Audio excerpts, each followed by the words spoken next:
Good Monday morning, my friends. Welcome to No More Mondays, the podcast where we explore the human side of modern work so that you can design the career, the business, and most importantly, the life that you love. As always, I am your host, Angie Callan, and today's episode is brought to you by, I bet you can guess, Scary Good, Discovering Life Beyond the Sunday Scaries. It is my book. It is officially out into the world, and yes, it is a scarygoodread.com. You can grab your copy there. And if you're ready to shift how you think about the way you live and work, it may just be as beneficial as the conversation I am about to have.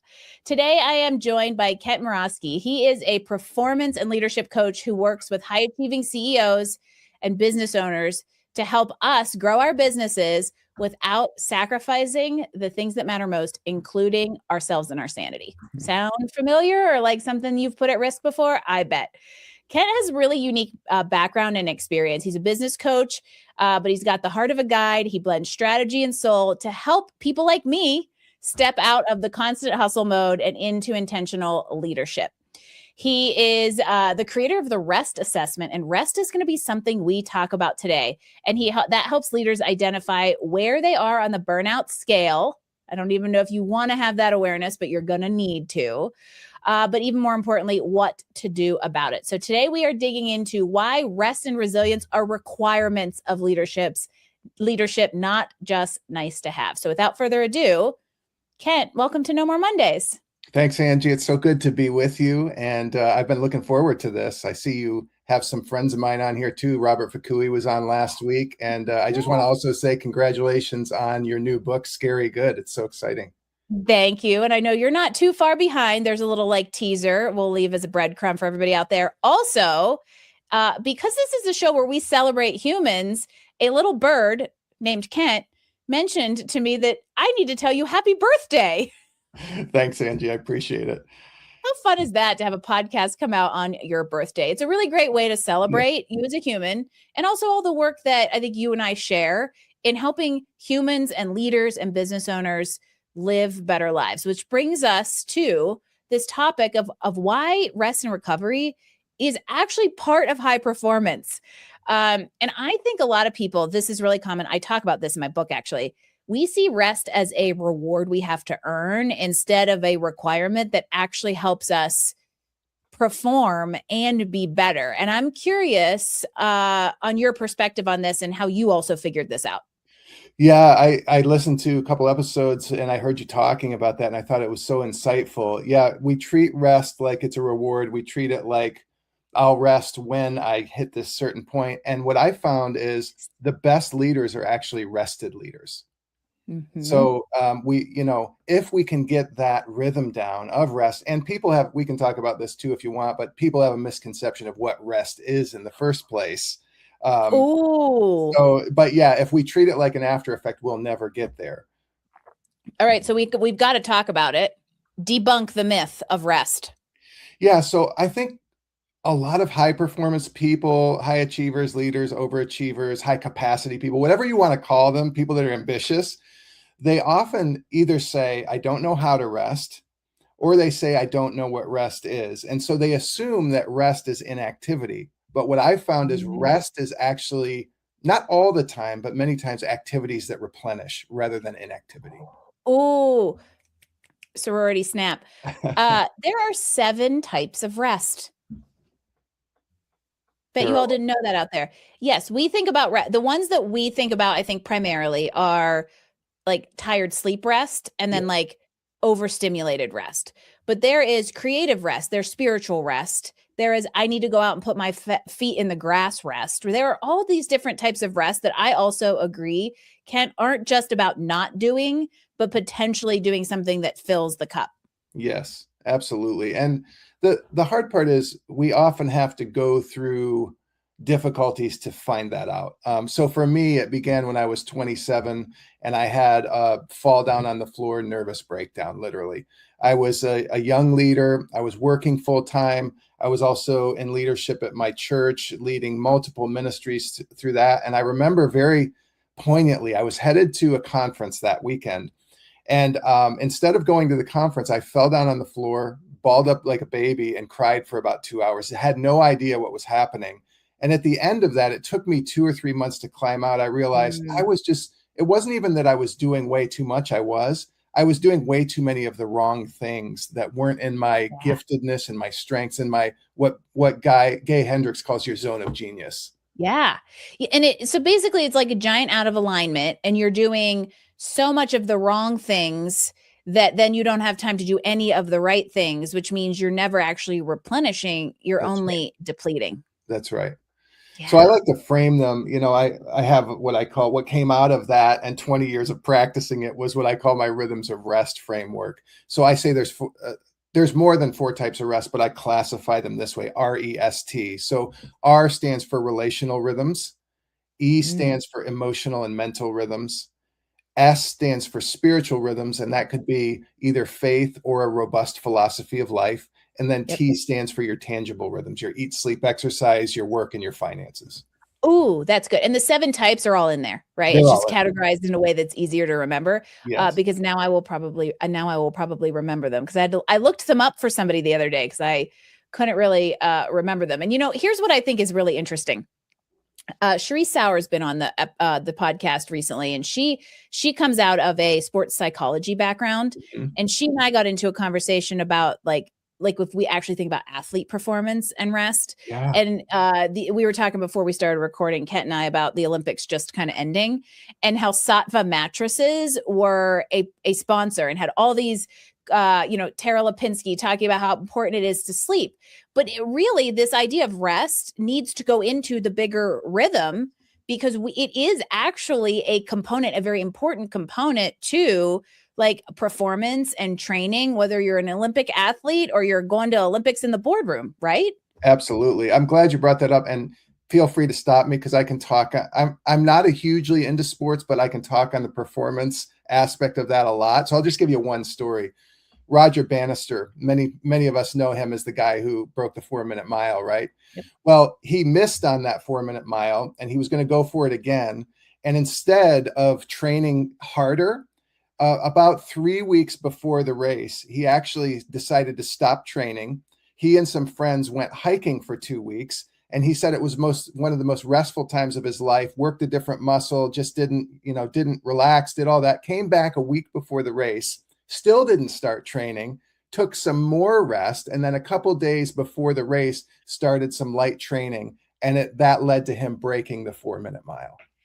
That is called deload, everyone. And I mean it mentally and physically, because the biggest muscle that got the rest was the one on top of his shoulders, right? That's Because right. I think it's easy to just you don't give yourself that space. Oh, Yeah. I never knew that story. That's really cool. And I think this brings me to put this in perspective of everybody out there. You talked about reframing. How do we as high achievers start to reframe this in our minds, especially, for somebody who's leading in an organization and there's just this constant pressure, for instance? Yeah. How do we start to reframe this and, more importantly, incorporate it?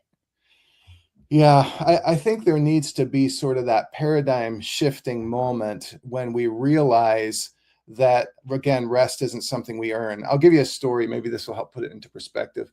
I worked with a client named Brandon, and he was the owner and founder of an education tutoring type company. And when I started coaching him, I remember asking him, because he was so frazzled. I mean, he was just like, he couldn't remember a thought walking from one room to the next. He was angry, he was frustrated, he was burned out. I said, "When's the last time you had a day off, Brandon?" He said, "I haven't had a day off, let alone a vacation, in 5 or 6 years. I've been working 12 to 15 hours a day, 7 days a week for 5 to 6 years." So I said, okay. I helped him to understand. Here's how the shift started to happen. And this wasn't the whole story, but this was the catalyst. I said to him, okay, what if we took a day? What if we went from 6 p.m. on Friday night just to noon on Saturday? Because the reason that he wouldn't take a day of rest to start was that he felt he was going to get buried. And if he got buried, he could never climb out again. I said, okay, let's start at 6 p.m. There's this concept in the Jewish Torah called Sabbath, right? And what it Mhm. means is the word is rest in the Torah, but what it actually means, it's translated to cease, to stop, or to celebrate. Now, so the concept behind this form of rest is that you stop doing things that are productive, that are related to your work, and that's what you're stopping. But it doesn't mean you're stopping everything. So, long story short, I said to him, "What if we did a version of the Sabbath, and you went from Friday at 6 p.m. to noon the next day?" He said, "If it only goes to 6 p.m. the next day, and I can work Saturday night, I think I could do 24 hours." So he did it. And he never looked back, Angie. Something shifted in him when he realized that he could take a break, that the world wasn't going to stop running, that his business wasn't going to fall apart. And 2 months later, this is going to blow your mind. It's a real story. 2 months later, he had gone from 12 to 15 hours a day, 7 days a week, to 2 to 4 hours a day, 6 days a week. Now, there are other parts to the story, but that 24-hour period of rest was the catalyst that helped him enter that living from a place of rest. Nothing is meant to go 100%, 100%. And I mean both humans and inanimate objects, right? Nothing is meant to just be on full throttle all the time. And I think this is such a great case study to remind us of that, but that also, the phone has to get plugged in sometimes. Right. And if you are just going 100%, you're never actually like recharging the entire battery. And I imagine one of the outcomes of that space was, more clarity in how to make some changes to the bigger picture of the business in order to create more space. Absolutely.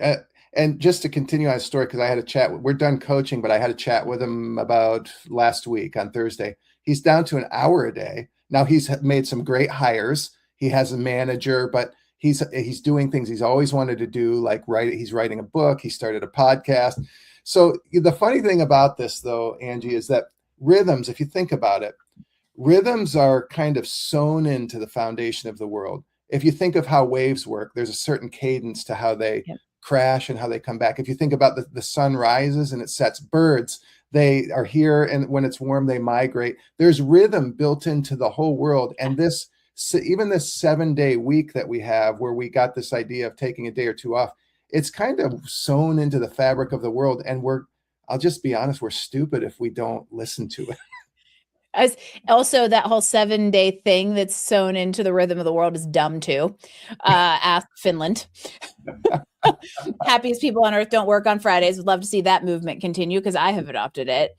But I think the point here is that, like, I would also guess this is just such an interesting case study. Hi, Brandon. Thanks for being a willing participant over here. There's also the idea that I am imagining that 12 to 15 hour work week involved a lot of, I am the only one who can do this. I have to do this. And once that was broken, that actually broke a belief system. It isn't just about powering through. No. That broke a belief system that allowed a little bit of clearer thinking on where he can activate others. Absolutely. The mental shift was as big as the physical shift of taking that 24-hour period off, where he suddenly realized, I am not a slave to my business. Right? I don't have to be that anymore. And he started living differently. He started acting differently. He started hiring the right people. He started delegating more. All those things happened with that shift. Yeah. I think this goes back to something you talk about, which is like clarity creates courage. Yeah. Right? It does. Courage to make change, courage to say no, courage to stop doing what you doesn't serve you. And I'm curious how you've seen that maybe in a broader scale or another case study really impact a leader move forward with, more confidence, I think is a good way to put it.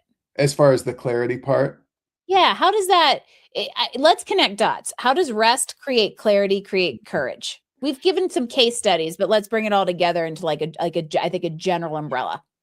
So I think rest creates clarity because when you're in it all the time without ever stopping to either just to stop or to replenish, we can't think straight. It clouds our mind. You see this with so many leaders. I see it with so many. You probably do too, where they're just frazzled. They're working in the business all the time with their head down, never stepping back to work on the business or many times to just replenish. So when we rest, and let me just get really specific on rest, because one of the best ways that I find to rest is doing something fun or pursuing a hobby.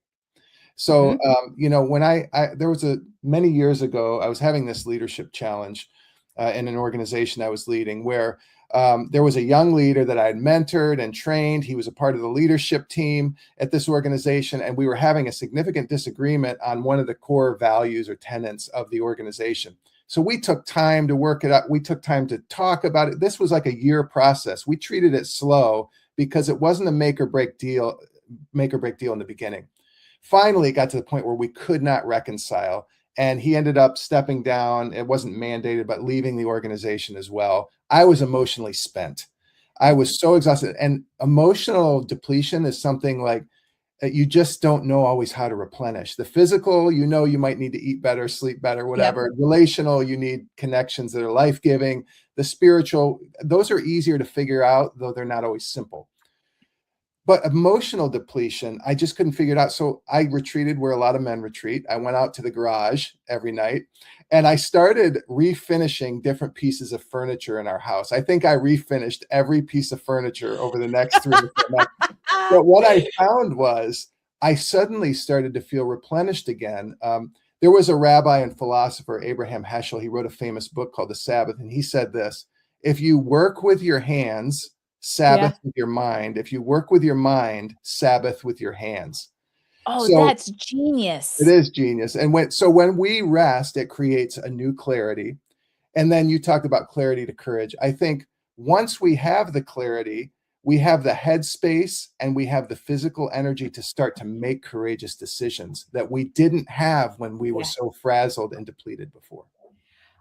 I'm like in love with this right now because I'll draw direct parallels to where I've experienced this. How many of you out there have really good ideas in the shower? Because it's the 7 minutes a day that you're not doing anything else. And if you're going 15 hours a day, that might be the one bastion of hope that allows your mind to like be less distracted, to have Yeah. kind of creative thought. For me, it's walks, Angie. It is. It's the It's walks. walks. Yeah. Yeah. See, we all have a thing. And that's what, if you know that, then you can like start to balance the equation. I hate the balance word, but we'll say that for in this context. Sure. The idea of Sabbath being let's talk about Newton here, opposing forces, right? If you use your mind all week, go use your body on the weekends. And this is what's so funny is we've always joked, I come back from a mountain bike ride and I have my best ideas. I write my best email newsletters. I write my best stuff. And it's because I've let the mind go and done something hard. But what is so cool about that is then I do build confidence to do other things. And it's this super, super cool cycle that I get really excited that there's somebody else talking about because it's what I've realized. And I really like how you put it. So there's our challenge to all of you this week is if you work with your mind, go use your hands over the weekend and vice versa. Yeah, I will say I tried gardening at one point, but I miserably failed at that. I have a black thumb. I cannot learn languages and keep plants alive. Luckily, I married that guy. So Awesome.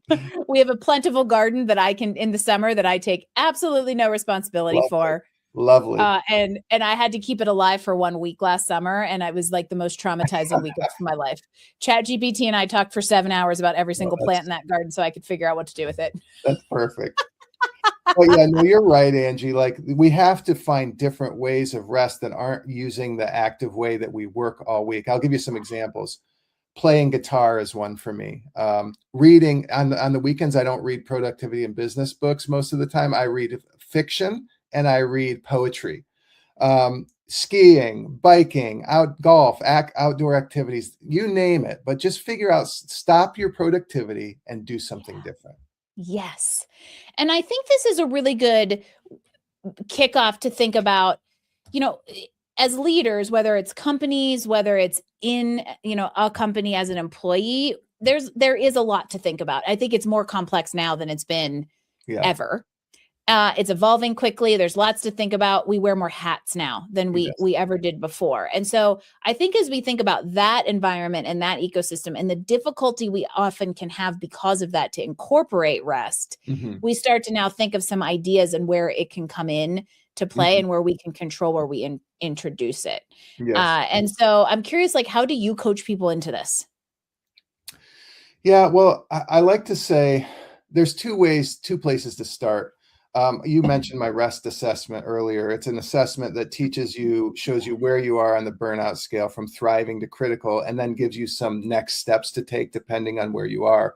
But I see this work one of two ways. Number one is start with the pain. So when you do the assessment, you realize, okay, this is the area I'm burned out in. This is where I need to start. Pain tends to, pleasure whispers, but pain screams. That's sort of a take on a C.S. Lewis quote, but start with the pain is one. If you don't have the energy because you're burnt out and you say that just feels like too heavy of a lift, you start wherever you can with the smallest possible step where you feel any sense of motivation and energy. So if that's like, I can get out and take a walk at noon on my 30-minute lunch break, and I feel like that will be helpful. Start there. Start there. So because it depends on if we feel burned out, if you're in that burned out state, you really can't do a lot. And I don't want to put heavy obligation on you. If you're in a place where you're pretty healthy, then what we do is we do the assessment. I do life plans with people, and we'll work holistically through these 4 areas and make a life plan that we revisit every quarter and then on an annual basis as well. And you said your response to that, or just your strategy to that, makes me want to come back to something you said earlier, which is how hard it is to overcome the depletion of like mental emotional rest. Yes. Like, right, if you've physical rest, you go to sleep, you eat better. Even spiritual rest, right? You go into the outlet where your spirituality will be fed. But burnout, which is the word most people are using right now, is the depletion of emotional rest. And it can be really hard if you have gone over the bell curve on that front. That's right. It can take a long time to recover it. So one of the things that like I would say to all of you out there is, if you feel like it is even on the horizon, if you are a 3 on Kent's rating of, I don't even know how high rest goes, but like if you're anywhere other than like in the low 25%, start doing something, because once you get over it becomes very hard to, now you're really in recovery mode versus of like almost like a void, right? And that's way different.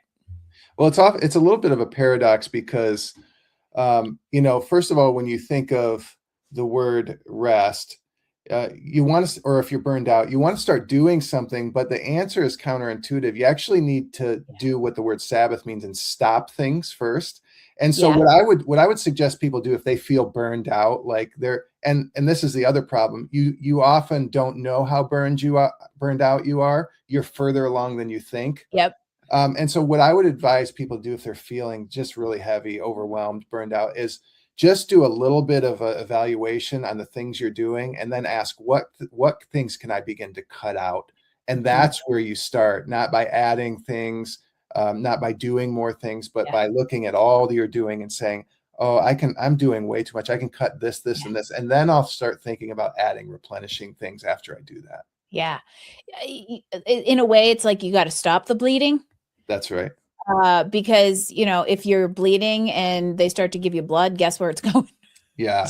That was me when after my fall down on the floor moment, I literally went to the leaders at the church and said, I'm backing out of like 3 or 4 things immediately. I'm doing way too much. I couldn't back out of work, so I had to keep going to work. But I literally stopped doing 3 or 4 things right away. And it took me 2 or 3 months, but I started feeling better. So if you're working with a leader, there's somebody out there who's going, oh, these people are talking to me. If you've got a leader, let's actually make this the most complicated environment. You've got a leader who works in a company. So they have, in some ways, the least autonomy over what they do and don't. We could get into a philosophical discussion on whether or not the entrepreneur actually has autonomy. But if somebody out there is working in a company, they're a leader, and they just are doing way too much, what are some very practical ways, or even things? What are the first 3 or 4 things they stop doing because they may feel like they don't have an option to stop doing anything? Yeah, that can be the tough part depending on your role in a company. What I normally encourage is a couple of things. First of all, I encourage them, we look at their strengths. Back to Gay Hendricks, who wrote the book, The Big Leap. He talks about your zone of genius. I just call it your area of strengths. And what it means is the areas that don't drain you as part of your work, but they actually replenish you and you enjoy doing them. So you're good at them and they replenish you. Find out what those are first. see how much time you're spending there. Usually it's very lopsided. He suggests 70% of your time in your zone of genius, 30% other places. Most people are doing 30% in their zone of genius and 70 doing the stuff they want. So start there and then start having conversations with your boss. Like, and it's got to be win-win, right? It's got to be Yep. like, I think I could bring way more value to the company if I could let go of these 3 or 4 things and start spending more time here. So I'm working with a CTO now who's kind of going through that process. And he didn't even, until we started looking at that exercise, he didn't even know how much time he was spending where. He was just head down in the business rather than backing up working on the business sometimes. And he was kind of flabbergasted at how much time he was spending outside of his zone of genius. Yeah. 2 things pop up. One that you said, and I'll give it a very simple word, and then another one that popped up into my head connected to it. You've got to advocate for yourself. And we talk a lot about that on this show when it comes to workplace and even in an entrepreneurial environment, knowing and identifying what you want, what's best for you, and advocating for that. Because as an employee, nobody else is going to do that for you, even if you have a great leader. That's right. And if you are a leader, you're going to have to go advocate to lead in the way you want. But here's the other side of that coin. You probably need to delegate some stuff. That's right. Yeah. You don't have to do it all. We get afraid because, again, it's like if I don't do it, nobody can do it as good as me, or if I want it done right, I've got to do it. But, it used to be that if you were 80% confident somebody could, do it as well as you, then delegate it. Now leaders are saying it's more like 60%. And I agree with that. Like, you can train them on the fly. Yeah. And I mean, there's even some stuff now that, for those of us that are mid-career or later, we're never going to know how to do some stuff as well as young people coming onto the scenes when it comes to like technology and AI Absolutely. and all those kinds of things. Let them do it, empower them to do it. Yes. Right. I think that we still have a lingering strong arm on responsibility that comes from, the baby boomer 9-to-5 hierarchical autocratic environments that have really given way, and younger generations are not going to put up with it. And so not only is this better for you and your health as a human in a leadership position, but it's probably better for the health of your team to delegate, give up a little, and make sure that you're getting the right type of rest so that you can be there to meet people where they're at versus just feeling frazzled and spread all over the place all the time. Yeah. If you think about it this way, if you think about a day at work, Jim Collins, he wrote the famous book, Good to Great. He used to keep what he called the bug book, where he would observe himself like a bug and write observations like, Jim the bug loved doing this today, hated doing this. Think about your day. Yeah. What are the days where you say it was a great day at work? To keep it in the work context for now, it was a great day. And what are the things that you were doing on that day? If you just start to think from that perspective and then say, how do I create more of those days? Yes. I'm chuckling because we have a book called The Bug Book, but it's literally a bug book about fly fishing. However, I'm glad you brought up that methodology because I thought of this earlier. Like, if you don't know what energizes you or you don't know when you're energized, both of those can be really, really powerful. Yes. Journal it, analyze it, spend a week or 2 auditing. I did this at this time and my energy was a 6. I did this at this time and my energy was a 2, because what you're doing is probably 80% of it, but you can make a big difference around when you do things so that, like, if you have to keep doing the 30%, you do it at a time when you have the highest level of energy to cope with it, get it done quickly and move on. Absolutely. I'm going to give your listeners an easy way to start this. And this was a game changer for me. I bought one of those 5-year journals. Have you ever seen those? Yeah. Yeah. They just have a little blurb about each day. It's literally 2 or 3 sentences.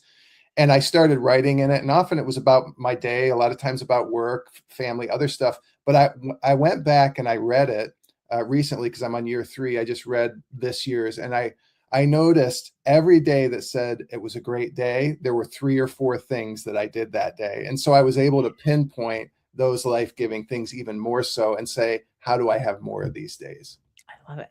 Don't leave it to chance. Be intentional about understanding like what your zone of genius is and what your zone of genius is not, and what you can do about it. And in the effort to give people practical things, I think this is a great time to tell that if you do not know where to start with the rest assessment. So Kent, how do they find it? How do they find you? And keep tabs on all the cool things you've got coming up. Yeah, absolutely. Thanks, Angie. So yeah, you can just go to my website, kentmurawski.com. That's KentMurawski.com/assessment. And the assessment literally takes less than 5 minutes, and you'll discover where you are on that burnout scale, but more importantly, discover the steps to take to get you towards thriving. So that's the best place to connect with me. And if you want to take the assessment, the best place to find me. It's Kent's birthday. The best thing you can go do for him to give him a present is download the thing and go improve where you're at in life. Love this. And we will we'll share all the show notes, all the links and show notes if you're listening in podcast land, here in comments if you are in LinkedIn land. And be sure to connect with Kent because he's doing this is really, really cool stuff. And I think it's really important to think about where we're going with work. And this is, in my opinion, like a modern take on what it means to lead well, avoid or recover from burnout, and build. This is something Kent and I were sharing notes on before, like build a life that works with you, yes, not against you, right? He and I are equal haters of the term work-life balance. And so we were talking a lot about the idea of like designing and finding work that complements life and doesn't compete with it. And these are some of the things that you can start doing to make the work you have compete with you less. I love it. Absolutely. So speaking of future work, as we wrap things up, we always like to get one little last pearl of wisdom. You know, we talk a lot about future work here and what that could look like for the humans navigating it. So in your opinion, what do you think's coming for us in the future of work? What's it look like to you? And most importantly, how can we humans stay human while navigating it? Yeah, it's an interesting question because there's so much stuff coming at us right now. I'm sure lots of your guests talk about AI and all the things that are happening with that. I think we're going to have to strive to find things that keep us solidly plugged into human relationships. Again, whether it's AI or the technology coming out, all those things are just tools. They're assistants, they're not replacements. And so again, if we can use them to help enhance what we do rather than, so many people are worried about losing jobs, and I get that concern. But I think if you lean into the human part of who you are and your strengths, there's no computer on earth that can do it like you can when you're leaning into your zone of genius, into your strengths. So I would just say, become more confident on what your strengths are and stay more solidly in that zone the best you can, because when you do, genius will come out of you, and there's no computer that can replace that. Woohoo! Mic drop to take us out, Kent. That was awesome. And all of it comes back to 3 words I love: humans still matter. And it starts with remembering that about yourself. That's right. Right. This has been amazing. And I will take us out by reminding you that the best way to live and lead better is to remember that you are a human and that you've got to stay plugged into other humans. But the ability to do that might just start with giving yourself a little rest. Kent Murawski, thank you so much. And happy birthday one more time on this episode of No More Mondays. This has been fantastic. And don't forget to go check out Kent's work and rest assessment in our show notes and links here in the conversation. Head on over and find him here on LinkedIn if that's where you are watching. And to all of you out there, give yourself rest, whatever that needs to be. You can't fill others' cups if yours has nothing in it. And we give you permission to put what you want in your cup. That's it for this edition of No More Mondays. I will see you next week for another episode.